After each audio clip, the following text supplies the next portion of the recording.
واش الإخوة، مرحبا بكم في فيديو جديد. معكم ديونيسيوس. اليوم الخوت بناء على الطلب ديالكم كانوا طلبوني شي أصدقاء ندوي على دوك اللوحات الفنية، دوك اللوحات الفلسفية، لوحات فنية بطابع فلسفي إلا بغينا نقولو، اللي كيجسدوا واحد الفلسفة معينة، واحد النظرة للحياة، النظرة ديال الفيلسوف أو النظرة ديال داك الرسام أو داك الفنان للحياة، والنظرة ديال البشرية إلا بغينا نقولو قاطبة للحياة، واللي كيشوف فيها راسو. مثلا كتلقى شي لوحة فنية كتعجبك حيت كتلقى فيها راسك، كتوصفك، كتقيسك. وكاين شي اعمال فنية ما كتحس بوالو تجاهو حيت ما كيقيسوكش، حيت بعاد عليك. طوال التاريخ ديال الفن تصمو لوحات فنية. الانسان بدا طوال التاريخ ديالو هو كيبدا كيرسم وكينحت، سواء منحوتات سواء لوحات سواء الى غير ذلك. إلا أنه كاينين لوحات ذات طابع فلسفي، كاينين لوحات فنية فقط فنية عندها حتى شي بعد فلسفي، ما عندها حتى قصة، حتى شي فلسفة أو حتى شي خلفية فلسفية معينة. وكاينين روايات ذات طابع أو لوحات ذات طابع فلسفي عفوا، ممكن أنها نوصفها بأنها كتثير واحد فكر، واحد تأمل معين،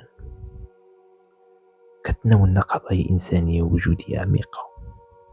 مثلا لوحة الصرخة أو The Scream لإدفارد مانش.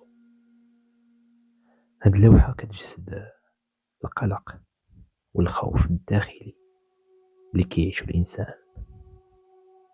كيبان الشخص في حالة من الهلع والخوف، مشهد طبيعي هادي،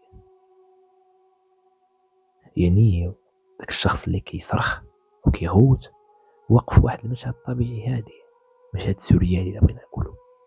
هادشي هو اللي كيعكس القلق وداك الصراع ما بين الداخل والخارج. يعني اللوحة كما كتشوفوا البلاصة فين واقف داك المخلوق أو داك الكائن أو داك الإنسان، يعني في واحد البلاصة مشهد طبيعي هادئ فيه الألوان إلى غير ذلك، وهو كيغوت على جهدو، كيتصارع مع الذات ديالو باش يكيفها مع الخارج.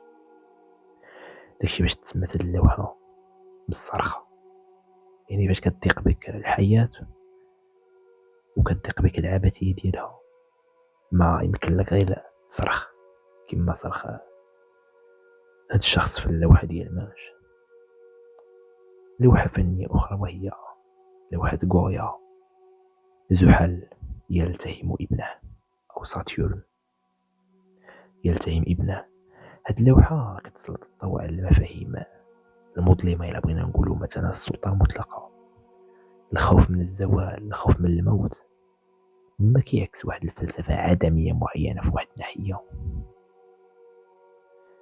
مفاهيم مظلمة، السلطة المطلقة، يعني داك زحل فاش كيلتهم الابن ديالو، مثلا السلطة شكون دارها الإنسان، وهاد السلطة بقات غادي تكبر، وداك الوحش اللي كتشكلو غادي يكبر، غتولي كتاكل الإنسان نفسه، وغادي يموت وغادي يمشي للزوال. يعني جميع القيم ديالنا وجميع الاختراعات ديالنا كاملة غتقلب علينا في الآخر، بحال زحل اللي كلا الابن ديالو. لوحة أخرى وهي لوحات إلا بغينا نقولو ديال السورياليين كاملين، وأبرزهم سلفادور دالي وأندريه بروتون. سلفادور دالي غالبا ما كتنقل اللوحات ديالو، مثلا اللوحة ديال الساعات ولوحة الحصان الطائر، معاني عميقة حول الزمن، الذاكرة، الوعي، مما كيجعلها تعبير فلسفي بارز. وطبعا السوريالية الخلفية الفلسفية اللي هي واحد الحركة كانت في القرن العشرين تحدت جميع المفاهيم التقليدية على الفن. يعني أن الفن خاصو يكون مفهوم، مثلا خاصو يكون واضح، خاصو يكون بيدير بواحد الدقة معينة، بواحد قواعد معينة. لا والو، السوريالية هي فوق هاد الشي. حيت السوريالية هي ما فوق الواقع. غنكتب ديك الفكرة أو أنني غنرسم واحد الفكرة معينة بداك الجهد ديالها، كيف عندي في دماغي نحاول نحطها، ما نحاولش نخضع لشي قواعد ولا شي حاجة. سوريالي مع راساتي، سوريالي غاتصف أحلامي كما قال بوس في العود. لوحة أخرى وهي لوحة ديال رينيه ماغريت. هاد اللوحة اللي سميتها هذا ليس غليونا. غليون هو بالفرنسي بيب، ديك لا بيب اللي كيكميو واللي مشهور بها سارتر. هاد اللوحة الفنية كدوينا على قضية الواقع والحقيقة. هاد اللوحة كتشكك في طبيعة الإدراك واللغة. يعني اللوحة راه بين أنها بيب، سي اون بيب، ولكن مكتوب لتحت سوسي سي نا با اون بيب. هذا ليس غليونا. ما عرفت واش هذا هو النطق ديالها بالعربية الصراحة. ولكن المهم، يعني واحد اللوحة فنية فيها باين شنو مرسوم، ولكن مكتوب لتحت أن داكشي اللي مرسوم ماشي هو كيف كيبان لك.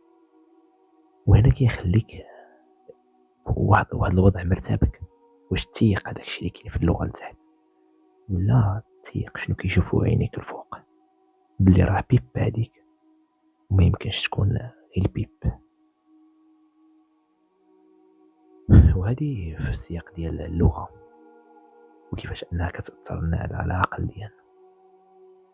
لوحة أخرى وهي مايكل أنجيلو اللي كاينة في سقف الكنيسة ديال سيستين،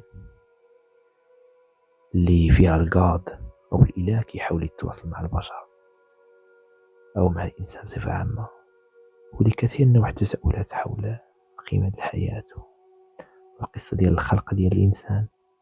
واش بصح خالق الكون تواصل مع الإنسان؟ يعني فاش كما كتشوف معايا في ديك الإله اللي ماد يديه هكا باش أنه يحاول يتواصل، والإنسان اللي كيحاول يتواصل.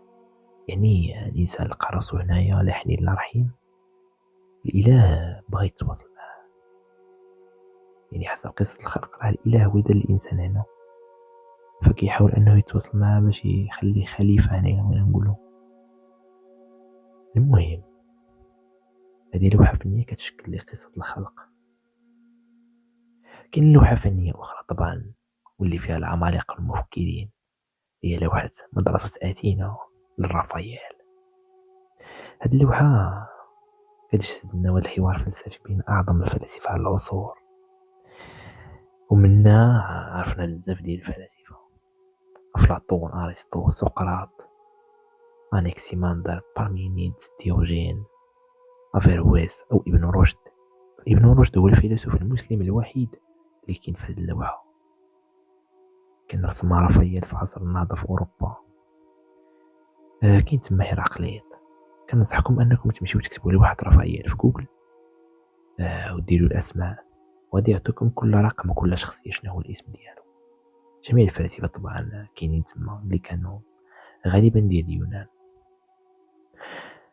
هذا هو البلان اخوت. كانوا هادو اللوحات فنية بانوا لي انهم يستاهل ندوي عليهم. الى لقيت شي لوحات اخرى فنية طبعا راه كاينين، ندير شي جزء تاني ضروري.